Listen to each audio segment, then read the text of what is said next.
Mr. President, esteemed judges, it is an honor to address you today as the agent of the Republic of the Gambia in our dispute with the Republic of the Union of Myanmar. 6 years ago, the Gambia filed its application with this court, seeking to hold Myanmar accountable for its violations of the Genocide Convention. In January 2020, you ordered provisional measures and did so unanimously.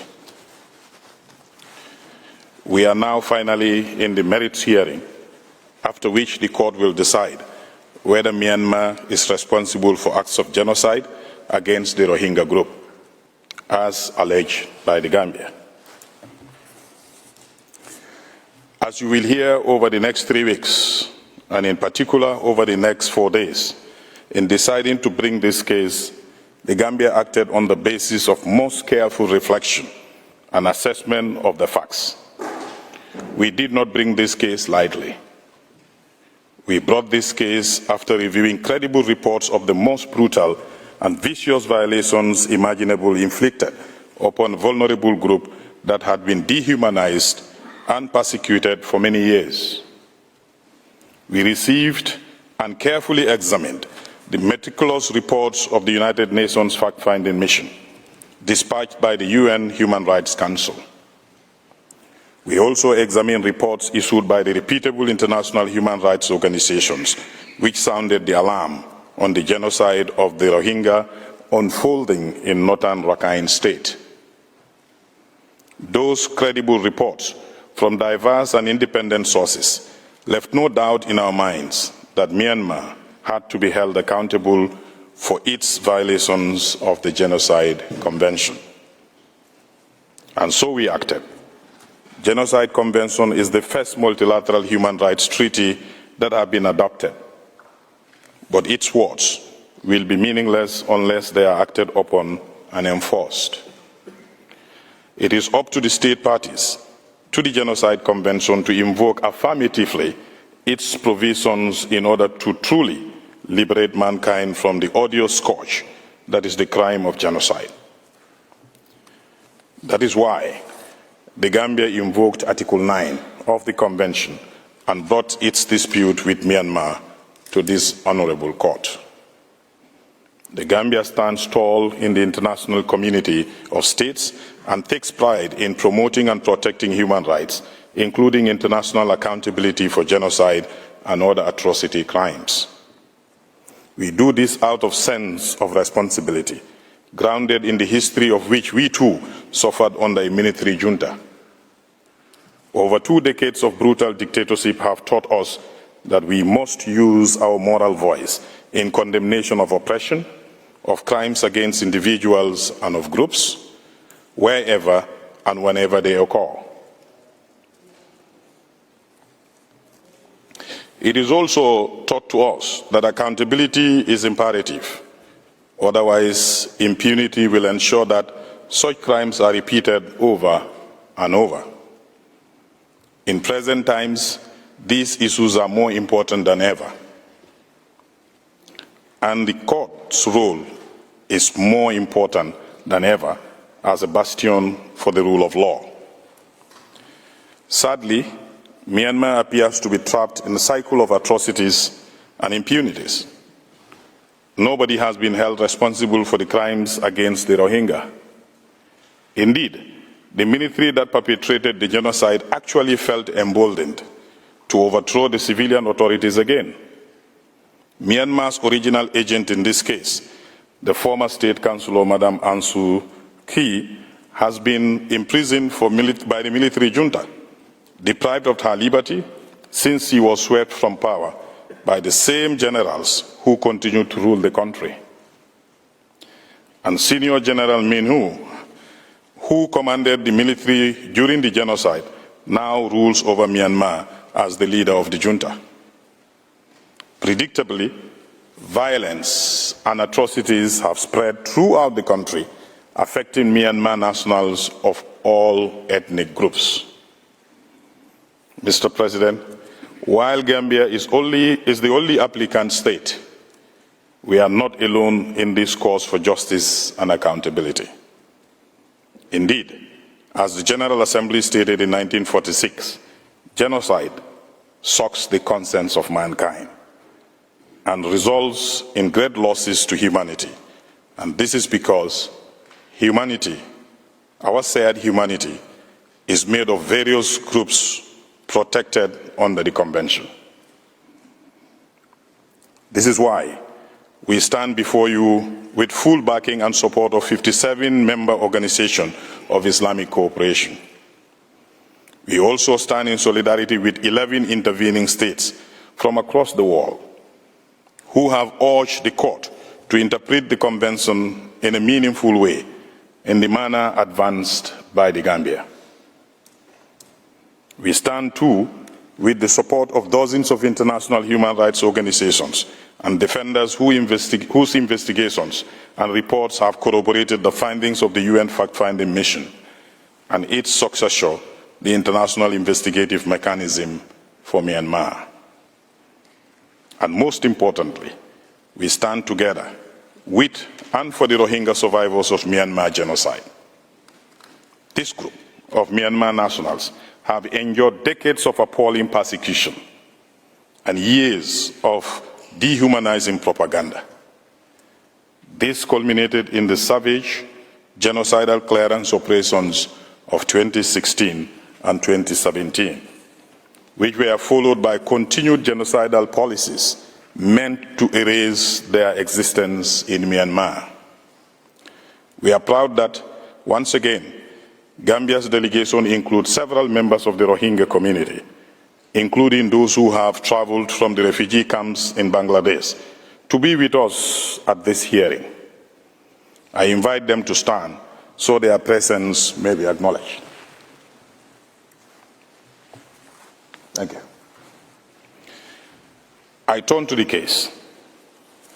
It is not about esoteric issues of international law. It is about real people, real stories, and real group of human beings, the Rohingya of Myanmar. They have been targeted for destruction. They are farmers, laborers, teachers, mothers, fathers, sons, daughters, grandparents. They are ordinary folk. They have dreams and aspirations like all of us. And first and foremost, it is the most simple dream to be able to live in peace in their homeland under conditions of dignity and security. Myanmar has denied them that dream. In fact, it turned their lives into a nightmare, subjecting them to the most horrific violence and destruction one could imagine. 3 of the Gambia's witnesses who will testify in closed sessions next week have to endure that nightmare personally. They are first-hand eyewitnesses to the clearance operations that took place in 3 of the villages that were focused on by the UN fact-finding mission, namely Minji, also known as Tulatoli, Chutpin, and Muanu, also known as Monapara. All 3 of them lost family members in genocide. For their safety, we will only refer to their initials when we reference their written and oral testimony in these oral proceedings.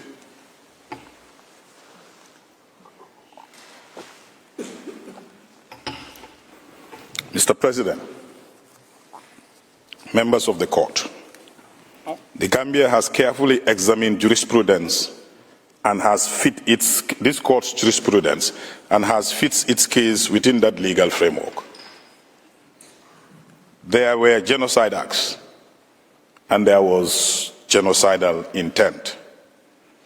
During the clearance operations in 2016 and 2017 and subsequently. This is evident based on particular circumstances in many villages and Myanmar's overall pattern of conduct. The Gambia believes that the evidence that has been submitted to you and which you will hear described this week admits of only one reasonable inference in regards to that pattern of conduct, that Myanmar acted with intention to destroy the Rohingya as a group, or in whole or in part. The Gambia is proud to be represented by a diverse and talented team of international advocates who will present all aspects of the Gambia's case. 5 of them, including 2 Gambian state attorneys from my chambers, will be pleading before this court for the first time. After me, Professor Philip Sands will introduce the legal context for this dispute. He will be followed by Paul Reigler, who will provide an overview of the Gambia's case in the context of the court's previous 2 genocide cases, and that is Bosnia Serbia and Croatia Serbia. Mr. Aslan Suleiman will then provide an overview of the relevant geography, demography, and history of the Rakhine State and discuss why the Rohingya are a protected group under the Convention. In the afternoon, Mr. Reigler will return. In the afternoon, Mr. Reigler will return to discuss the quality and reliability of Gambia's evidence in this case. Then Mrs. Tafagwa Pasipanodia will present the history of discriminatory laws and persecution of the Rohingya in Myanmar, which is one of the indicators of Myanmar's genocidal intent. Mr. Suleiman will return to discuss another of such indicators, Myanmar's year-long efforts to disseminate anti-Rohingya hate propaganda. On Tuesday afternoon, Mr. Andrew Lowenstein will provide an overview of Myanmar's anti-Rohingya clearance operations and discuss how their organized nature and execution constitute another indicator of Myanmar's genocidal intent. Our presentations will continue with 4 speakers who will provide detailed presentation on the clearance operations in specific locations. Ms. Pasipanodia will discuss Myanmar's genocidal attack in Minchi or Tulatoli. Ms. Jem Hong Ho will present on Myanmar's genocidal attacks in Chut Pien. Ms. Mariam Angom will examine Myanmar's genocidal operations in Muang Nu or Monu Port Para. And Mr. Charles Kombenjai will describe Myanmar's genocidal attacks in other notable villages. On Wednesday morning, Ms. Ho will discuss how the extreme brutality of Myanmar's clearance operations evidence Myanmar's genocidal intent. Ms. Pasiponodia will then focus on why the pervasive sexual violence during Myanmar's clearance operations indicates its genocidal intent. She will be followed by Mr. Lowenstein, who will demonstrate that Myanmar's targeting of children is also an indicator of its genocidal intent. After that, Ms. Yasmin Alamin will demonstrate that Myanmar's destruction of evidence is also an indicator of its genocidal intent. And Professor Per Dazin will conclude the morning session with a presentation on Myanmar's pervasive impunity and how that also reveals its genocidal intent. On Wednesday afternoon, Mr. Suleiman will show that Myanmar's argument that its clearance operations were ARSA counterterrorism operations is not a defense to genocide because the evidence fully established that the manner in which these operations were organized and executed contradicts every tenet of counterterrorism doctrine, including Myanmar's own. Mr. Lowenstein will then demonstrate how the evidence described by the previous speakers Mr. Lowenstein will then demonstrate how the evidence described by the previous speakers demonstrates Myanmar's commission of the actus reus of genocide under Article 2 of the Convention. He will be followed by Professor Sands, who will highlight proof that Myanmar acted with the requisite mens rea or dolus specialis of genocide, and that's its intent to destroy the Rohingya as a group, in whole or in part, is a manifestly reasonable inference to be drawn from that proof. Ms. Reichler will conclude our presentation on Wednesday by showing that genocidal intent is the only reasonable inference that can be drawn from Myanmar's pattern of conduct across the clearance operations, and specifically that the evidence demonstrates that it would be entirely unreasonable to infer that the intent of Myanmar's targeting, mass killing, maiming, raping of many thousands of unarmed and defenseless Rohingya civilians, including pregnant women, children, the elderly, and the infirm, as well as burning of their houses and razing of their villages, was to combat terrorism. On Thursday, in our final session, Ms. Jessica Jones will discuss other breaches of convention for which Myanmar is legally responsible. Mr. Suleiman will examine Myanmar's breaches of the court's provisional measures order of January 2020. Then Professor Dezan will present the remedies requested by the Gambia. And finally, Professor Sands will conclude our opening presentations on Myanmar's Commission of Genocide, on the witnesses you will hear, and on the significance of this case. The Gambia will present one additional witness, Professor Michael Newton, who will testify in open session next week. Professor Newton is a former military officer who specializes in the laws of war and counterterrorism operations. His testimony will demonstrate that Myanmar's clearance operations cannot be reasonably explained by the intention to counter terrorism. Rather, the only reasonable inference that can be drawn from its conduct is an intention to destroy the Rohingya group as such. Mr. President, honorable judges, these oral hearings come at a time in which the fundamental principles of international law, as enshrined in the UN Charter, are under stress and threat globally. Many have lost faith in the promise of international law. And many are looking at this case to see if the Genocide Convention is more than just words on paper. We are confident that this court, the principal judicial organ of the United Nations, will stand in the breach and uphold the rule of law, which epitomizes our collective conscience.